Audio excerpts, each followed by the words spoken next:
Michael P. Mao states, "Yet 2012 does not mark the end of the world as oft predicted, but the birth of a new golden era, popularly known on the Earth plane as the Age of Aquarius." Unquote.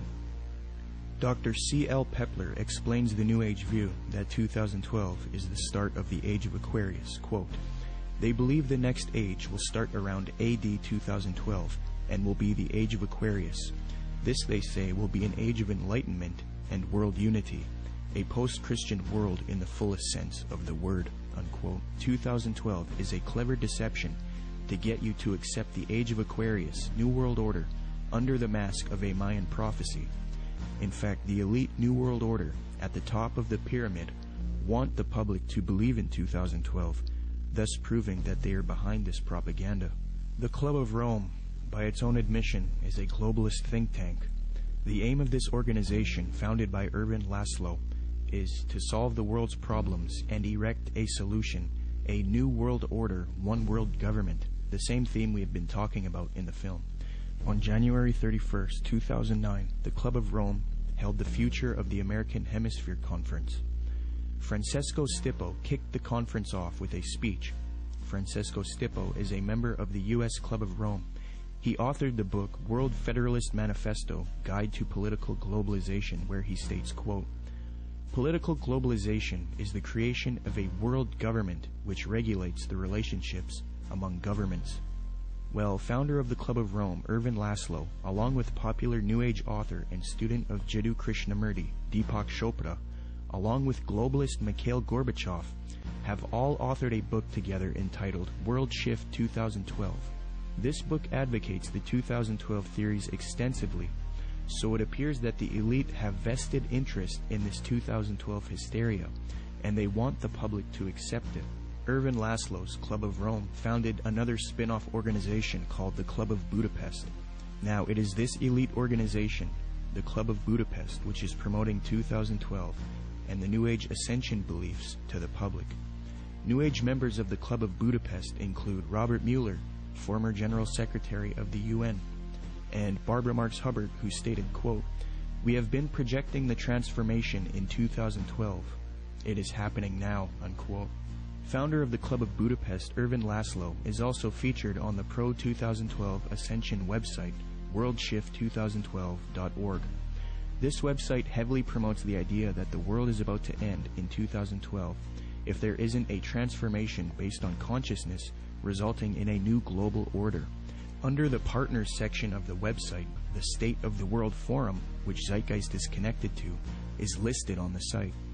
This ties the New World Order to 2012 in that the 2012 hysteria is being pushed by the New World Order to the public to rally humanity together for a one-world government. Under the endorsement section of the worldshift2012.org site, Mikhail Gorbachev is also listed. Mikhail Gorbachev, the Communist New World Order advocate.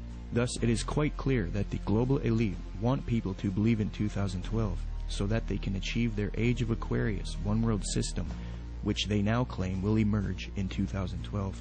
It's a very clever deception that a lot of people have fallen for. Will anything happen in 2012? Maybe. Will it have to do with any prophecy of Maya? No. If anything does happen, it will be the New World Order who engineers it and ushers in their global system.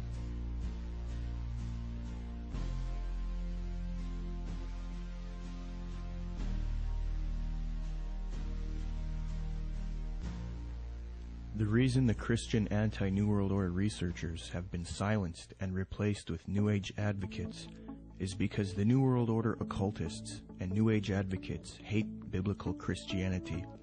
Why? Because the Bible not only refutes their New Age beliefs, but it predicted their coming utopia, calls it out as an evil world system, and tells people to resist it. First, in the Apostle Paul's first letter to Timothy, he warns of these supposed ascended masters who will deceive people with false doctrines. Quote, "The Spirit clearly says that in later times some will abandon the faith and follow deceiving spirits and things taught by demons. Such teachings come through hypocritical liars whose consciences have been seared as with a hot iron." Paul also predicts the New Age movement, quote, "For the time will come when men will not put up with sound doctrine, Instead, to suit their own desires, they will gather around them a great number of teachers to say what their itching ears want to hear. They will turn their ears away from the truth and turn aside to myths. New Agers will often claim that the Bible promotes their astrological beliefs. However, in the Old Testament book of Isaiah, astrology is forbidden and identified as an abomination to God. Quote, "Let now the astrologers, the stargazers, the monthly prognosticators stand up and save thee from these things that shall come upon thee. Behold, they shall be as stubble." Zeitgeist's main source, Acharya S., claims that Jesus talks about the age of Pisces in Matthew 28:20, which states, "And teaching them to obey everything I have commanded you, and surely I am with you always to the very end of the age." However, although the zodiac was around in 1st century Palestine, the age concept was not around yet, so the biblical writers could not have been referencing the astrological age. Dr. Noel Swerdlow, professor of astronomy and astrophysics at the University of Chicago, states, "Within which group of stars the vernal equinox was located was of no astrological significance at all. The modern ideas about the age of Pisces or the age of Aquarius are based upon the location of the vernal equinox in the regions of the stars of those constellations. So when this woman says that the Christian fish was a symbol of the coming age of Pisces, she is saying something that no one would have thought of in antiquity." Unquote. When Matthew 28:20 talks about the end of the age, or in Greek, the end of the eon, he is not talking about astrological ages, as this concept was not around yet. The age referred to is that of Jewish understanding. As J.P. Holding remarks, quote, "Zeitgeist is correct that when Jesus refers to the end of the eon, he doesn't mean the end of the world. However, he is also not speaking of the astrological age of Pisces. Rather, in the 1st century Jewish thought, there was an awareness of the current age, Ha-Alom Ha-Zeh, and the age to come, Ha-Alom Ha-Ba. The distinction between the two appears both in the New Testament and in other Jewish writings. This has nothing to do with astrology." Unquote. Zeitgeist merely tried to deceive the public into the New Age worldview by distorting the biblical data, which actually condemns astrology. Moreover, Jesus, Paul, and John predict this coming world teacher, Antichrist or Maitreya, and the New World Order, one world government. And it is this reason that the elite and the New Agers hate true biblical Christianity.